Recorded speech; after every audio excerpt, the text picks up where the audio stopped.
where this white Dodge Nitro struck a concrete utility pole head-on.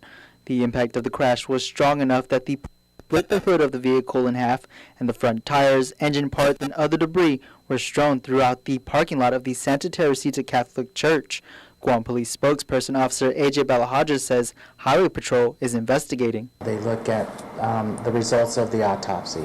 They look at the speedometer reading and whether or not this individual is wearing seatbelts or skid marks, the field of debris, witnesses. Everything is taken into account, and it can be quite time-consuming. For about an hour, the entire road was blocked off, about half a mile in both directions of the crash. Guam fire officials had to use the jaws of life to get the driver out. 50-year-old Ray Rojas was taken to the Guam Memorial Hospital as he was non-responsive at the scene. Rojas, however, did not make it and was pronounced dead at 6:20 a.m. Don't have any information on what this particular individual was doing out on the roadway at 5:30 in the morning. It's quite possible he was headed to work, but not until interviews are done will we know exactly. While GPD's Highway Patrol continues its investigation, Chief Medical Examiner Dr. Aurelio Espinola confirms that Rojas died from a skull fracture and a crushed chest and pelvis.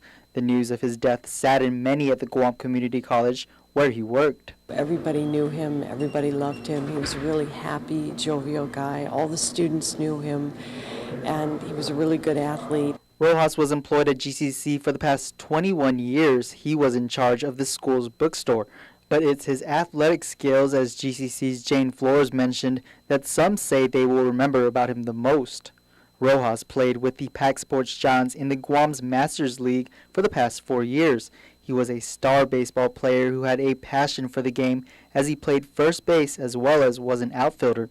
Rojas was also known to be good at golf. He won our golf tournament with his wife last September, and this is just such a tragedy. We are just all in shock here today. Aside from his athletic abilities, Flores says everyone at the campus will tell you that Rojas was great company. We're all just in shock. The people are really saddened, especially those who have known him for a really long time. He was just the nicest guy, just a very happy guy, always had a smile on his face. He was just a really great guy, one of those people that you just like to be around. Rojas is survived by his wife Lena and their 3 children. I thought